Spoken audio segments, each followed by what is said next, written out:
Hello students, welcome back to my channel. आज हम accounts के अंदर पार्ट 2 में chapter number 1 accounting for share capital के अंदर एक नया टॉपिक डिस्कस करने वाले हैं। और वो क्या है?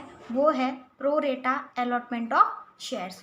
प्रो रेटा अलॉटमेंट ऑफ शेयर्स क्या होता है, और जब ये चीज़ होती है शेयर्स के अंदर प्रो रेटा बेसिस के में हम अलॉटमेंट करते हैं, तो हम एंट्रीज किस टाइप से करेंगे, उस टाइम हम क्या स्टेप्स लेंगे, तो आज पूरा हम डिटेल में जानेंगे। सो स्टार्ट करते हैं हम यहाँ से।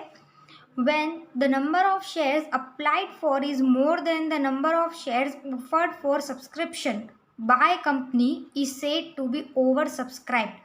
ओके, तो सबसे पहले तो हमें ओवर सब्सक्राइब को जानना पड़ेगा कि ओवर सब्सक्राइब क्या है।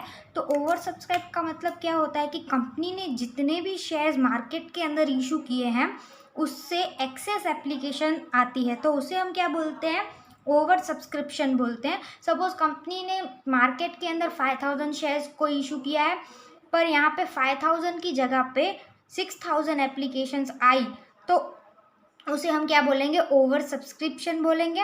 Okay, it means more than, जितने इशू किए हैं उससे कुछ ज़्यादा। तो यहाँ पे हम प्रो रेटा अलॉटमेंट ऑफ शेयर्स के अंदर क्या करेंगे? तो ये टॉपिक तभी आएगा जब भी ओवर सब्सक्रिप्शन होगा। अब ओवर सब्सक्रिप्शन में क्या होता है कि जब भी कंपनी प्रो रेटा अलॉटमेंट ऑफ शेयर्स करती है तो यहाँ पे 3 तरह के अल्टरनेटिव देखने मिलते हैं हमें। क्या है वो?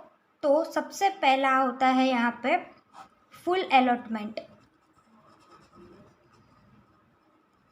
ओके, पहला होता है फुल अलॉटमेंट। फिर दूसरा होता है not a single share. Company इस तरह से एलोटेट करती है शेयर्स को। और थर्ड जो होता है वो होता है इन प्रपोर्शन। ओके, अब ये क्या होता है? तो जब कंपनी ने अपने शेयर्स को मार्केट में इशू किया, जैसे मैंने बताया 5000 शेयर्स को उसने इशू किया है, यहाँ पे 5000 की जगह पे एप्लीकेशन रिसीव हुई है 6000। ओके, तो 1000 एप्लीकेशन ज़्यादा रिसीव हुई है। अब कंपनी क्या करेगी? 5000 शेयर्स इशू किए हैं तो 5000 लोगों को तो दे ही देगी, ठीक है वो। अब बाकी के 1000 एप्लीकेंट्स का क्या करें?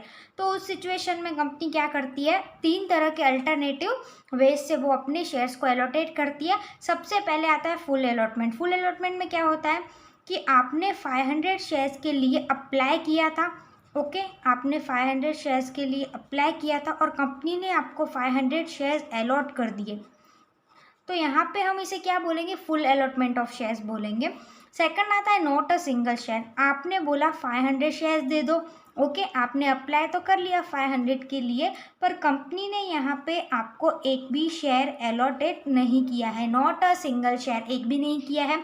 तो उस सिचुएशन में हम क्या मानेंगे कि कंपनी ने हमें एक भी शेयर अलॉट नहीं किया है।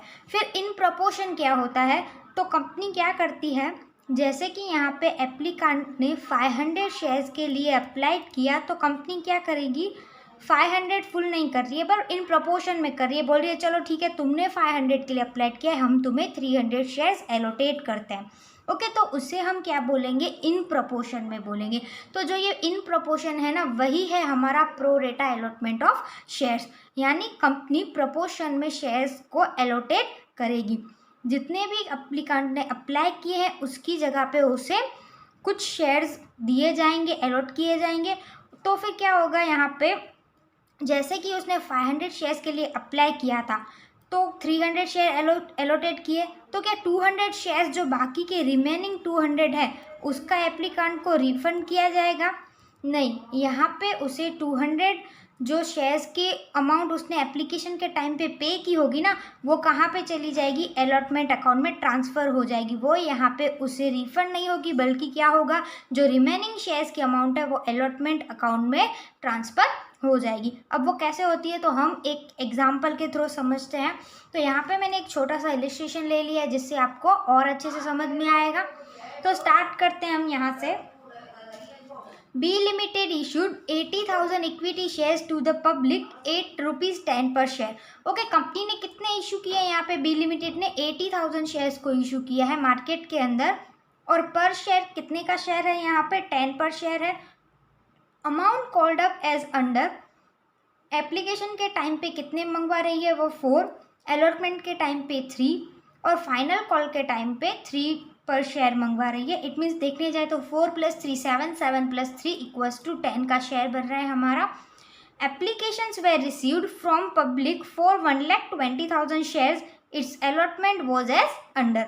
ओके, कंपनी ने यहाँ पे इशू कितने किए हैं 80,000, पर यहाँ पे आप देख सकते हो कि एप्लीकेशन कितने की आई है 1,20,000 की। इट मीन्स यहाँ पे 40,000 जो अमाउंट ज़्यादा हो रही है। ओके, 120 में से अगर हम 80 को निकाल दें यहाँ पे, तो जो 40,000 शेयर्स हमें दिख रहे हैं वो क्या है, यहाँ पे एक्सेस एप्लीकेशन है। ओके, अब क्या एक्सेस एप्लीकेशन का कंपनी क्या करती है, तो यहाँ पे हमें दिया हुआ है कि 80,000 ही उसने इशू किया है। अब 80,000 लोगों को ही वो एलोटेट करेगी। अब किस तरह से एलोटेट कर रही है, तो वो रेशियो भी हमें बता दिया गया है। सबसे पहले वो कर रही है full allotment to applicants. Full allotment कितने को कर रही है, 32,000 शेयर्स को। 32,000 जो शेयर्स हैं उन्हें कंपनी 32,000 शेयर्स पूरे के पूरे दे रही है। Not a single share allotted for 24,000 shares. अब जिन लोगों ने 24,000 के दायरे में जो लोग आ रहे हैं ना यहाँ पे, उन्हें कंपनी एक भी शेयर नहीं दे रही है। तो ये क्या हो गया, not a single share allotted. तो क्या करेंगे, इन 24,000 वाले जो शेयर्स हैं उन्हें तो कोई भी अलॉटमेंट नहीं हो रही है शेयर्स की, तो उनकी मनी जितनी भी हो रही है एप्लीकेशन बेसिस पे वो हम उन्हें रिफंड कर देंगे। देखते हैं आगे एंट्री के टाइम पे। आगे देखें, 48,000 shares were allotted to 64,000 shares. Okay, अब यहाँ पे कंपनी क्या कर रही है, जिन लोगों ने 64,000 जिसके शेयर है, जितने भी लोग 64,000 शेयर्स के अंदर है, उन्हें कंपनी 48,000 शेयर्स को यहाँ पे एलोटेड कर रही है। तो क्या करेगी कंपनी, 64,000 को 48 कर रही है। इट मीन्स बाकी की अमाउंट का क्या करेंगे, तो बाकी की अमाउंट जैसे मैंने ऊपर समझाया कि हम अलॉटमेंट अकाउंट में ट्रांसफ़र कर देंगे। तो कैसे करना है वो सब देखते हैं हम आगे कैलकुलेशन में। तो आ जाते हैं हम कैलकुलेशन में। अब सबसे पहले क्या करना है, यहाँ पे आपको एक टेबल प्रिपेयर करना है। आपको ये टेबल याद रखना है, आपके एग्जाम में भी बहुत काम आएगा आपको।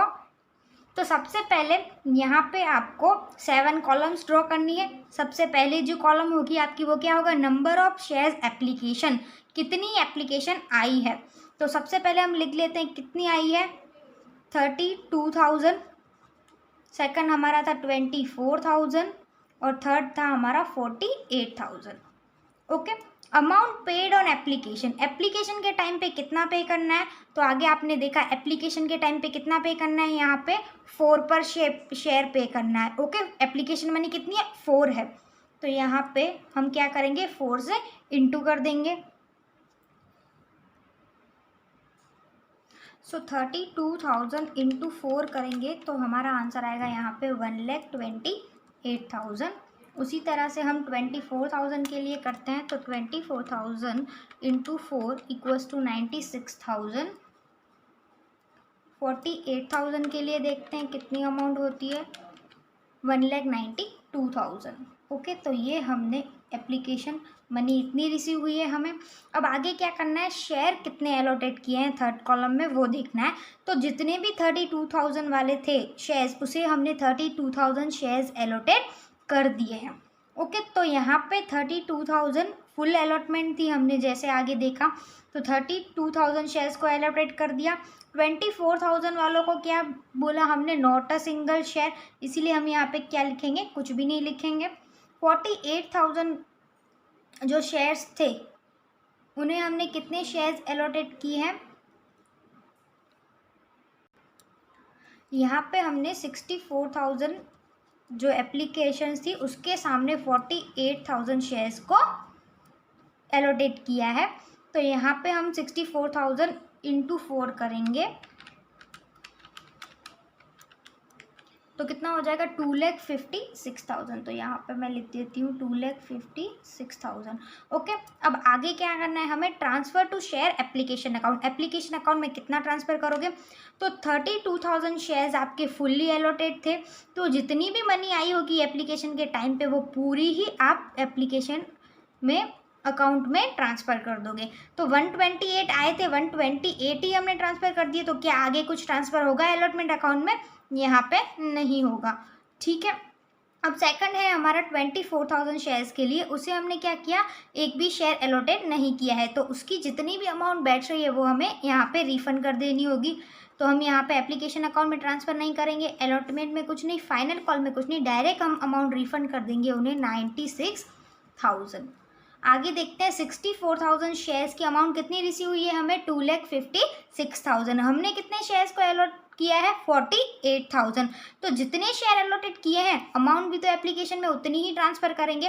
तो 48,000 के अकॉर्डिंग अगर हम देखें तो 48,000 इंटू एप्लीकेशन मनी कितना है हमारा 4, तो 192 हमारा यहाँ पे आना चाहिए eight the time of application. Okay, तो वो एप्लीकेशन अकाउंट में आपने ट्रांसफ़र कर दिया। अब आप देख सकते हो कि आपको टोटल मनी रिसीव हुई है 2,56,000 और आपने एप्लीकेशन अकाउंट में कितनी ट्रांसफ़र किया है, 1,92,000। अब यहाँ पे प्रो रेटा बेसिस पे उन्होंने शेयर्स को एलोटेट किया था। एप्लीकांट्स थे 64,000 के, लेकिन 48,000 ही शेयर उन्हें एलोटेट किए। तो बाकी के उनके जितने शेयर होंगे ना, 64 माइनस 48, इट मीन 16,000। उन 16,000 पे पर 4 रुपीज़ यानी 64,000 जो उनके रिमेनिंग बचे होंगे, 256 माइनस 192 करोगे तो भी 64,000 आएंगे। देखते हैं। ओके, तो इतने जो हैं वो हम क्या करेंगे, अलॉटमेंट अकाउंट में ट्रांसफ़र कर देंगे। अब आगे फाइनल कॉल के लिए तो कुछ भी नहीं बचता है। ठीक है, अब यहाँ पे हम टोटल लगा देते हैं इनका।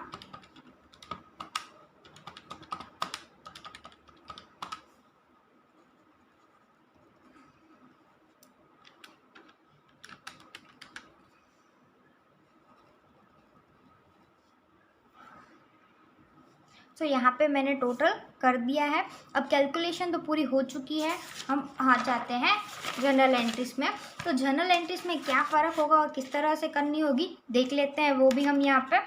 तो सबसे पहले journal entries in the books of B limited, सबसे पहले हम at the time of application की जर्नल एंट्री पास करेंगे। तो वो क्या होती है, तो सबसे पहले एप्लीकेशन के टाइम आप कौन सी एंट्री पास करते हो, bank account debit to equity share application account.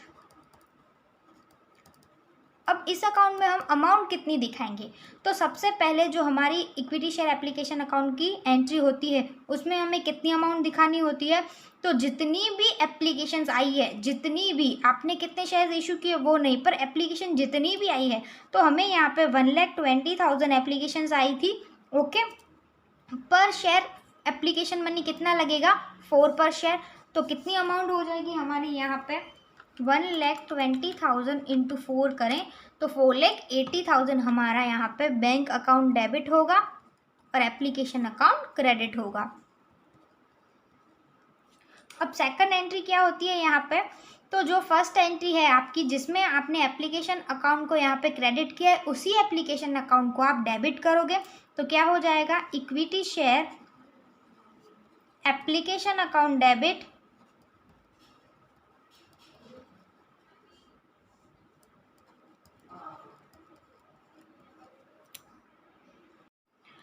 $4,80,000 को क्रेडिट कर दिया, अब डेबिट कर दिया। अब क्या करेंगे हम, इक्विटी शेयर एप्लीकेशन अकाउंट में ट्रांसफ़र करेंगे।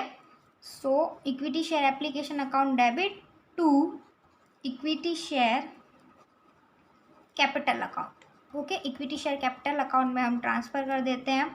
कितनी अमाउंट को यहाँ पे हम ट्रांसफ़र करेंगे, सो हमारे कितने शेयर्स इशू किए थे हमने मार्केट के अंदर, 80,000 शेयर्स को इशू किया था।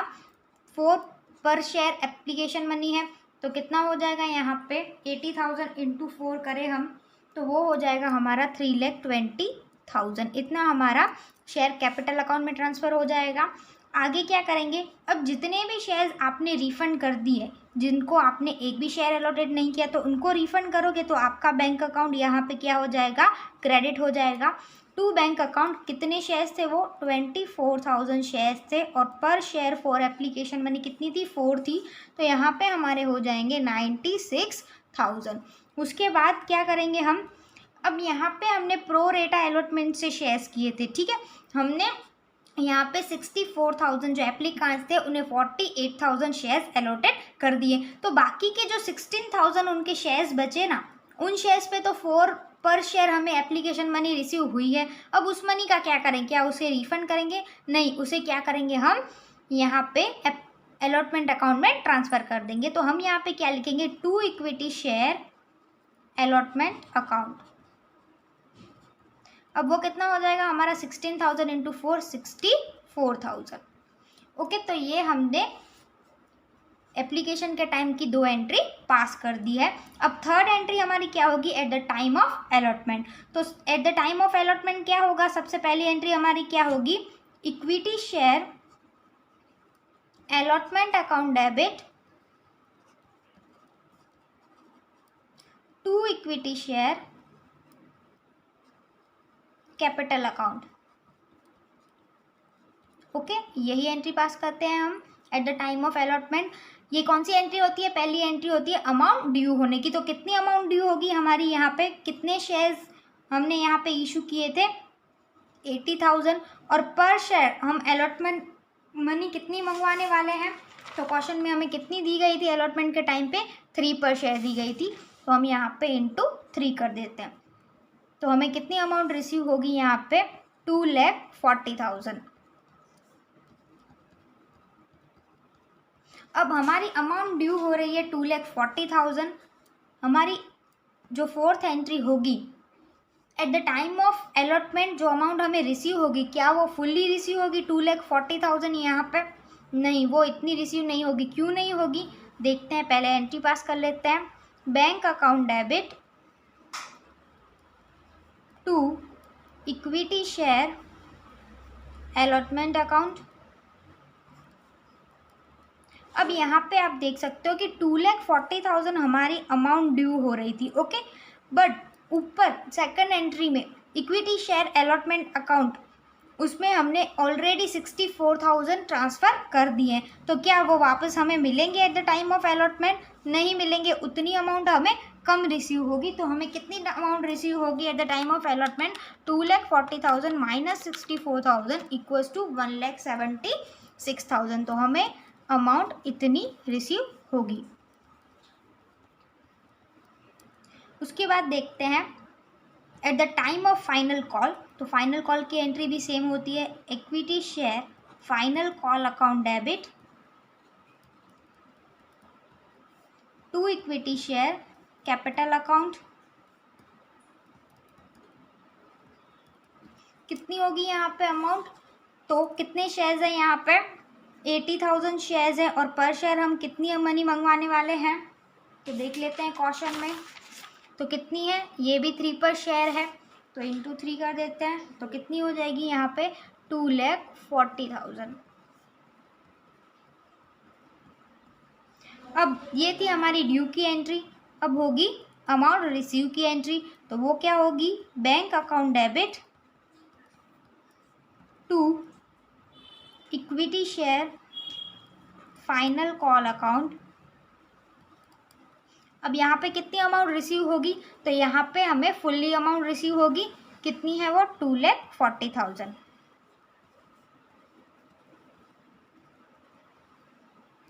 ओके, तो यहाँ पे हमने प्रो रेटा बेसिस पे किस तरह से कैलकुलेशन करते हैं, किस तरह से जनरल एंट्रीज पास करते हैं, कौन कौन से चेंजेस आएंगे eight the time of pro रेटा अलॉटमेंट ऑफ शेयर्स, वो आज हमने देखा। कल मिलते हैं फिर एक नए टॉपिक के साथ। Thank you so much for watching this video.